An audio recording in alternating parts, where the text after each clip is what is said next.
নমস্কার বন্ধুরা, আমার চ্যানেলে আপনাদের সকলকে স্বাগত। আর আজ আমি নিয়ে এসেছি ঝিঙের স্বাস্থ্যকর একটি নিরামিষ রেসিপি। এই তীব্র গরমে কম তেল মশলায় টেস্টি কিছু রান্না করতে ইচ্ছে করলে বানিয়ে নিতে পারেন এই রেসিপি। আর এটা গরম গরম ভাতের সাথে খেতে একদম দুর্দান্ত লাগে।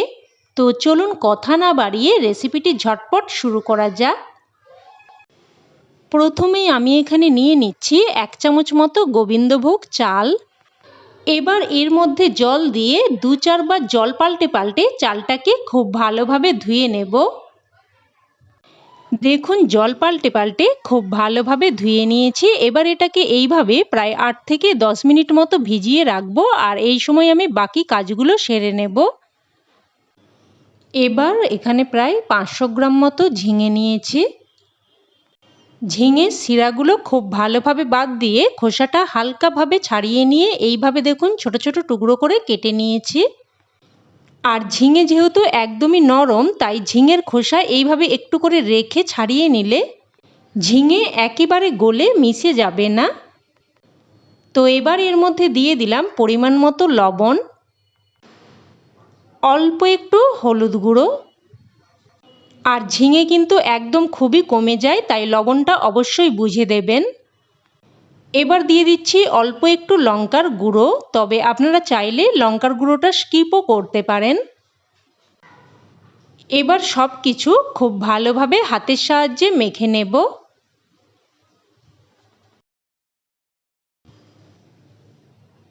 দেখুন খুব ভালোভাবে মেখে নিয়েছি। এবার এটাকে এইভাবেই রেখে দিচ্ছি। এবার গ্যাস অন করে কড়াই বসিয়ে দিয়ে দিচ্ছি 2 চামচ মতো সর্ষের তেল। আর এই রান্নাতে কিন্তু খুব বেশি তেলের প্রয়োজন হয় না। তেল ভালোভাবে গরম হয়ে আসলে এবার এর মধ্যে দিয়ে দিচ্ছি কয়েকটা বিউলির ডালের বড়ি। বড়িগুলোকে হাই ফ্লেমে উল্টে পাল্টে লাল করে ভেজে নেব। আর বড়িগুলোকে হাই ফ্লেমে ভেজে নিলে বড়ি কিন্তু একদমই তেল টানে না। তো বড়িগুলো লাল করে ভাজা হয়ে গেছে, আর দেখতেই পাচ্ছেন যে বড়ি কিন্তু একদমই তেল টানেনি। তো বড়িগুলো এবার উঠিয়ে রাখছি। উঠিয়ে নিয়ে এবার ওই তেলের মধ্যেই ফোড়নে দিয়ে দিচ্ছি 1/2 চামচ গোটা জিরে, একটা শুকনো লঙ্কা। ফোড়নটাকে কয়েক সেকেন্ড ভেজে নেব। ফোড়নটা ভেজে নিয়ে এবার এর মধ্যে দিয়ে দিচ্ছি আলু। এখানে আমি 2টো মিডিয়াম সাইজের আলুকে এইরকম ছোট ছোট টুকরো করে দিয়েছি।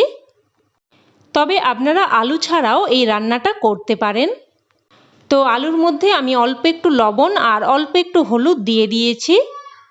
লবণ আর হলুদটা দিয়ে নেড়েচেড়ে মিশিয়ে নিয়ে এবার একটা ঢাকা চাপা দিয়ে 2-1 মিনিট মতো আলুগুলোকে ভেজে নেব। তো ঢাকা চাপা দিয়ে 2-1 মিনিট মতো আলুগুলোকে ভেজে নিয়েছি। দেখুন আলুগুলো কিন্তু বেশ ভালোভাবে ভাজা হয়ে গেছে। এবার এর মধ্যে দিয়ে দিচ্ছি 1 চামচ কাঁচা লঙ্কা আদার পেস্ট। এখানে আমি 1/2 ইঞ্চি মতো আদা আর একটা কাঁচা লঙ্কাকে বেটে দিয়েছি। আর দিয়ে দিলাম অল্প একটু প্রায় 1-3 চামচ মতো জিরের গুঁড়ো। এবার অল্প একটু জল দিয়ে নেড়েচেড়ে মিশিয়ে নিয়ে মশলাটাকে ভালোভাবে কষিয়ে নেব। আর এই রান্নাতে কিন্তু কোনো রকম মশলা পড়বে না। একদমই কম তেল মশলায় এই রান্নাটা খেতে কিন্তু খুবই টেস্টি হয়। তো নেড়েচেড়ে মশলাটাকে ভালোভাবে কষিয়ে নিয়েছি। এবার এর মধ্যে দিয়ে দিচ্ছি মেখে রাখা ঝিঙে। ঝিঙে থেকে অনেকটাই জল বেরিয়েছে, আর রান্না করার সাথে সাথে আরও কিন্তু জল বেরোবে। তাই এই সময় গ্যাসের ফ্লেমটাকে মিডিয়াম টু হাই ফ্লেমে রেখে একটা ঢাকা চাপা দিয়ে আবারও মশলাটাকে ভালোভাবে কষিয়ে নেব। আর এইভাবে ঢাকা চাপা দিয়ে আর বারবার কষিয়ে নিয়ে রান্নাটা করলে রান্নার স্বাদ ও গুণ দুটোই কিন্তু বজায় থাকে। তো দেখুন একটু ঢাকা চাপা দিয়ে মশলাটাকে আবারও কষিয়ে নিয়েছি। এবার এর মধ্যে দিয়ে দিচ্ছি 1/2 বাটি মতো গরম জল। আবারও সব কিছু নেড়েচেড়ে মিশিয়ে নেব। নেড়েচেড়ে মিশিয়ে নিয়ে এবার একটা ঢাকা চাপা দিয়ে মিডিয়াম ফ্লেমে আবারও 4 থেকে 5 মিনিট মতো রান্না করে নেব। এবার এই সময় আমি যে চালটা ভিজিয়ে রেখেছিলাম ওটা দেখুন শিলেতে করে বেটে নিচ্ছি।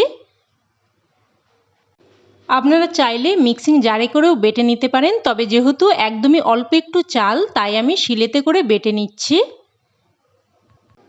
তো দেখুন বেটে নিয়েছি, এবার এটাকে একটা বাটির মধ্যে উঠিয়ে রাখছি। এবার প্রায় 4 থেকে 5 মিনিট পর ঢাকনা তুলে নিলাম। আর দেখুন সমস্ত সবজি কিন্তু ভালোভাবে সেদ্ধ হয়ে গেছে, আলু দেখুন ভালোভাবে সেদ্ধ হয়ে গেছে, আর ঝিঙে তো খুবই নরম, খুব তাড়াতাড়ি সেদ্ধ হয়ে যায়। এবার এর মধ্যে বেটে রাখা চাল দিয়ে দিচ্ছি,